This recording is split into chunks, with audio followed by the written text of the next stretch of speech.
Hi Cancer! Welcome po sa ating channel. At ito ang inyong Monthly Gabay Tarot reading for July 2024. Please be reminded kung naka-resonate kayo, comment down. Kung hindi kayo naka-resonate, ibigay na po sa iba kasi general reading po ito.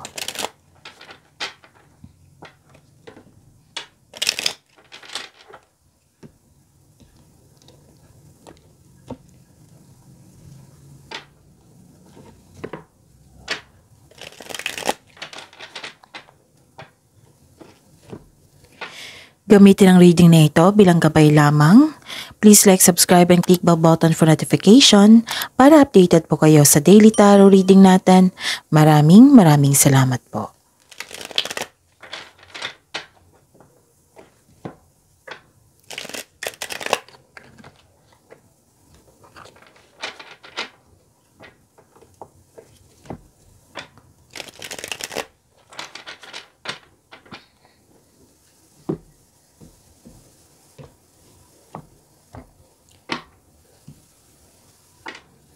Spirits Guide, mga ganap po, ngayong July 2024 para po kay Cancer.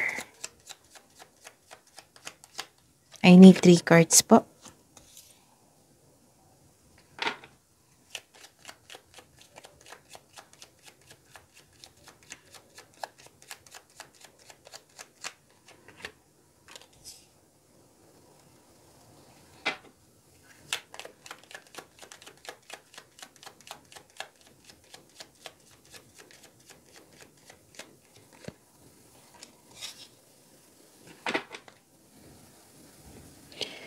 Okay, Cancer, ngayong July 2024, may nakita ako dito ang parating na malaking pera. Expected niyo po ito? Marami kayong customer, kliyente, proyekto, marami kayong ginagawa na nagkaroon ng cash flow. This is malaking pera ha, which is expected nyo naman. And may nakita akong prosperity dito. It might be, yes, magkakaroon yan dito ng ng outing. Okay. May nakita ko dito, Cancer, na nagkaroon ng delay. Pwedeng blockages. Or may tao na matigas ang ulo na ayaw makinig sa inyo. And sabi po ng card niyo po dito na mag-ingat po daw kayo sa isang tao na mapansin lang na may masamang intensyon. Kung sa love life ito, pwedeng third party issue ito na may seduction, danger, troubles, lies. Kung sa career man ito, may concern sa rivalry and competition. May pandaraya may tuso itong taong ito, kaya mag-ingat po sa kanya. Okay?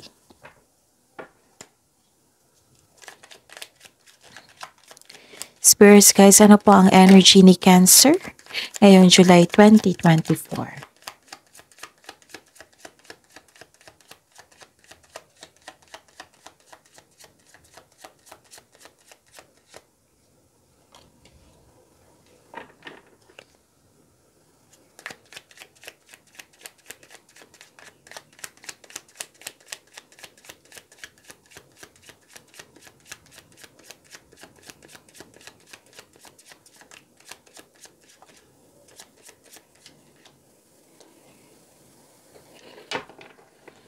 Okay. Daily reminder po ito para kay Cancer. Panoorin niyo po yung daily Gabay Tarot reading, mga 4 days. Tapos panoorin niyo to. Kung may naulit na mensahe, meaning kailangan nyong bigyan yan ng aksyon, bigyan ng atensyon, solusyon at aksyon. Okay, yan po ang ibig sabihin yan. Okay, at nais ko ipaalam sa inyo, Cancer, sa mga suki ko dito na laging humihingi sa akin ng Monthly Gabay Tarot reading. Nais ko ipaalam sa inyo na open na po yung July 2024 Monthly Gabay Tarot reading. So, PM nyo po ako for schedule. At sa mga bago dito na gusto magpa-personal reading, kung gusto nyo nakafocus sa career and money, meron. Focus sa love reading, meron. At general, so, PM nyo po ako for schedule and for booking. And for inquiry. Yes, PM nyo ako for inquiry.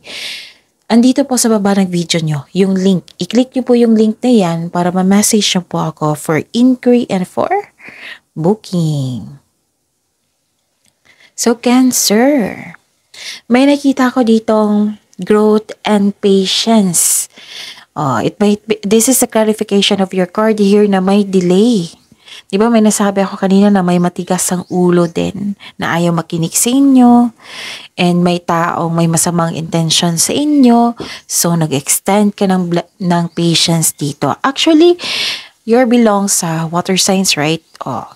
Ang haba ng pasensya ni Cancer. Oo, basta water signs, mahaba ang pasensya. So, exercise your patience and nagkaroon ng growth dito. It might be busy kayo sa inyong trabaho. It might be this is development sa inyong sarili. Okay? May nakita ko dito na malapit na kayong mag-harvest. Malapit na ninyong maabot ang iyong goal sa buhay. Ang ganda. Parating na po ang resulta sa inyong sipag at tiyaga. So, mag-harvest na po kayo. Naghihintay at malapit ka nang mag-harvest. Ang ganda. You're very close to seeing the tangible results sa inyong efforts, resulta sa inyong sipag at tiyaga. So, kung ano man yung nararamdaman mong disappointment pa, worries, sabi po ng card niyo po dito, Cancer, don't give up. Stay positive and be grateful. Kasi blessing to, malaking blessing. Kung disappointed ka sa situation mo ngayon, like for example, kung sa career man ito, feeling mo dapat lume-level up ka na. Sabi po ng card nyo dito, parte ng proseso. Have faith, patuloy mo lang itong pagsisikap na ito, pagsisipag sa inyong trabaho. Dahil check naman yung ma-achieve mo yung gusto mo. Kasi kanina pa ito nagsasabi, makukuha mo yung gusto mo. Basta samahan ng pasensya at effort. Kung nagmamadali kayong magkaroon ng relasyon, sabi po ng card dito na huwag kayong magmadali. Slow down. Enjoy mo lang yung process sa pagkilala ng isang bagong tao. Kilalanin niyo po muna. Kasi nakita ko dito na bibigyan kayo ng right person. Basta magbigay lang po ng tiwala and have faith. At taasan ng pasensya. Patuloy mo lang daw alagaan yung sarili mo kasi darating po itong nakatadhana sa inyo. Sa mga may relasyon, sa buhay mag-asawa, parang nagra-rush kayo dito. Pwedeng nagkaroon kayo ng project. Gusto nyo tapusin, gusto nyo magkaroon ng resulta. I-enjoy nyo po daw yung process. Kasi may matutunan kayo sa bawat process. I-enjoy nyo po daw. Sabi po ng card dito, paulit-ulit po sinabi dito. Tapos siguraduhin yung pagpaplano. Okay? Yon.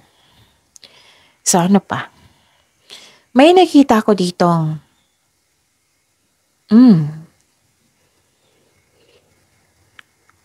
So, lumabas dito. 3 card na po nagsabi dito na may panlilin lang. Isang maloloko, may masamang intensyon. Gumagawa siya ng strategy. So, anong ibig sabihin nito? Mag-ingat kayo. Mag-ingat kayo sa taong ito. Mag-ingat kayo sa isang tao or sa bagay man.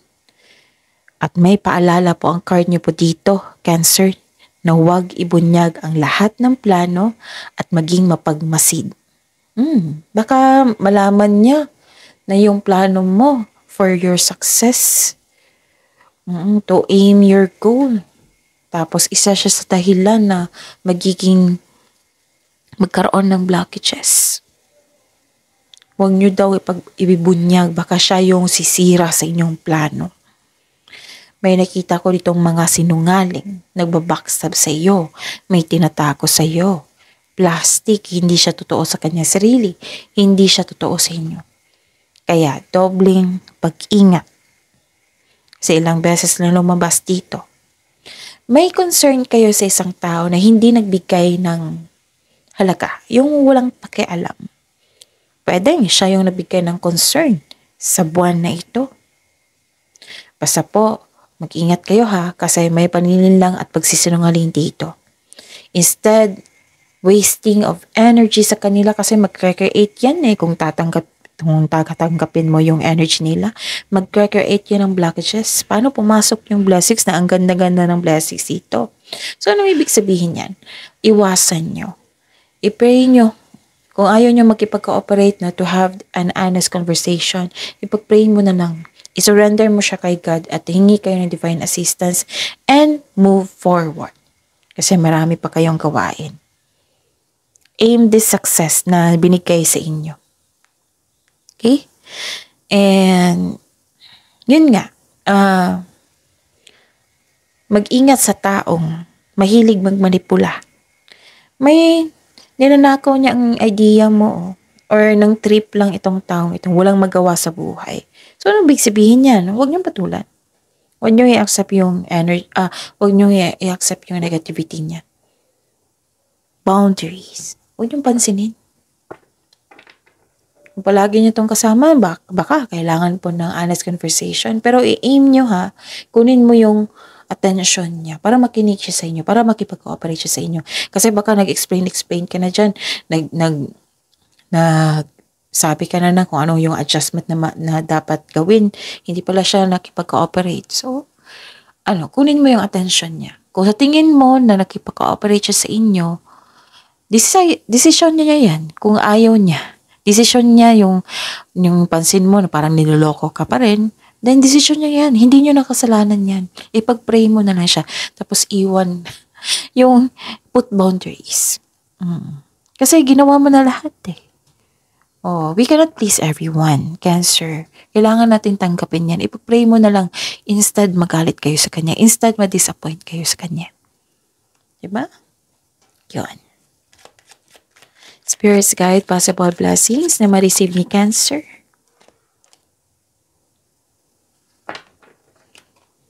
And July 2024, the clarification of this card po.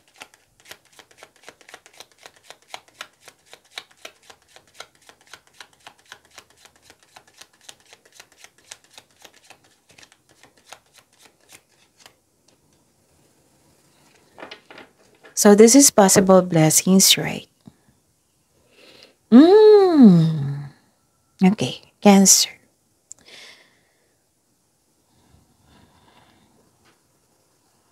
So this is a clarification ha. Apat na card na po na nagsabi na may competition, rivalry. Hindi natin maiwasan yan, Cancer. Meron talaga niyan. Kung healthy competition to, that's okay. Kasi magiging happy yan. Ma-enjoy ko yan basta healthy competition. Pero kung unhealthy competition, nako, put boundaries. May conflict eh. Competition. May nakita akong tuto dito sa inyong desisyon. Sa inyong gawain. So ito ang dahilan na siya yung blockages. Okay? Kailangan nyo ma-overcome ito kasi ang ganda-ganda ng parating sa inyo na blessings. Okay? May away po na ako nakita eh. May away. May intense na pangyayari o di kaya may ganap na away. Dahil sa hindi sila sang-ayon sa plano, sa gusto. Pwedeng grupo ng tao ito ha. And some of you nag-iisip dito or gumagawa ng paraan na magpatayo ng isang structure. Pwedeng bahay. May ganap na kompetisyon. Like, ginagaya yung strategy mo, plano mo. Kaya nga may sabi dito, huwag niyong ipaalam yung susunod na hakbang. Kasi ginagaya ka. Wala namang masama dyan. Lahat naman tayo ng gaya. Oo. Pero, kung may intention na pagbagsakin ka, ibang usapan yan. Unhealthy na yan. 'Di ba? So, kung pwede, instead na magalit kayo sa kanya, ipag-pray nyo na lang siya. Okay? And pwede din na nagkaroon ng delay. May pangyayari na hindi mo na control. Ang sabi po ng card dito, slow down po daw kayo. Pay attention to its details. Focus on one thing at a time. Dahan-dahan, don't rush things. Nagkaroon ng struggle, conflict. Nagkaroon ng rivalry. Some of you, naiirita kayo sa mga single dito. Oo. Naiirita kayo sa mga taong tanong ng tanong kung kailan ka mag-aasawa or magjowa. Baka mga marites to. Oo. Or talagang, nila, ugali nila. Okay? And some of you ayaw makipag-date kasi may trust issue. Hindi ko kayo masisisi niyan kung may na experience kayo na trauma sa nakaraan. Okay, ano pa? Yun, kailangan nyo ma-overcome yan para ma-receive mo itong blessings na sasabi ko dito. Yung cash flow, maraming ginagawa. Okay, prosperity. Okay, ano pa? Yung growth, expansion, ang ganda niyan. And may nakita ko ditong nagpa-apekto talaga kayo sa taong to. Process mo lang yan. Cancer, kaya yan. I-process mo lang yan, then move forward. Alalahanin mo yung magandang sinabi dito na ang parating sa inyo. Kunin nyo yan. Success, prosperity, abundance, development sa inyo sarili at sa inyo career and money, growth pa. Diba? May plano pa kayo magpatayo ng structure. May maloloko. Ilang beses na lumabas dito? So, 1, 2, 3, 4, 5. 5 cards. Nagpa-apekto kayo sa isang taong self-centered or maloloko. So, kung na-apekto kayo, kung hindi pa kayo nagpa-apekto iwasan nyo yan. Para makuha mo agad yung blessings sa parating sa inyo. Kung nagpa-apekto kayo, i-process nyo. Okay? You have to let go of these feelings. Please be reminded, Cancer. We cannot please everyone. May sariling desisyon siya. May sarili ding desisyon. At sana'y magiging desisyon mo na to move forward. May toxic na tao dito. Self-centered na tao. Matigas ang ulo. Ilang beses na sinasabi dito. Ilang beses na lumabas sa cards. 5. So siya ang dahilan nagkaroon ng blockages. Anong gagawin mo? Move forward. Let things go. Ipag-pray mo siya and ask for divine assistance. Connect to your intuition also. Okay? Mabilis to mag-react. Defensive siya na tao.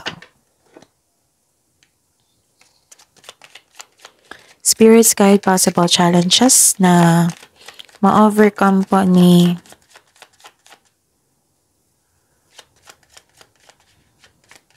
Cancer ngayong July 2024.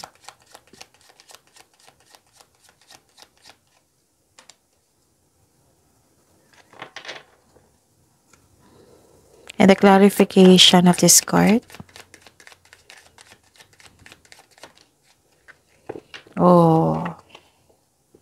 So, naging impatient kayo sa delay, sa isang tao. Naging impatient kayo sa kanya. Pero at the end of the day, gagawa kayo ng paraan para makawala dyan. Naging impatient kayo, pero I think na-overcome nyo ito kasi may nakita kong happiness. Dalawang card na po nagsabi dito na may happiness. So, ma-overcome nyo ito. So, this is very good. Cancer. May nakita ko ditong clarity, optimism, glory, satisfaction, may na-achieve, may na-gain, positivity, strength. Ang ganda. You're feeling healthier inside and out. Na-overcome mo na yung nararamdaman mong sadness or illness. May dumating na exciting opportunities na nagkaroon ng financial growth, which is the clarification of your cards here.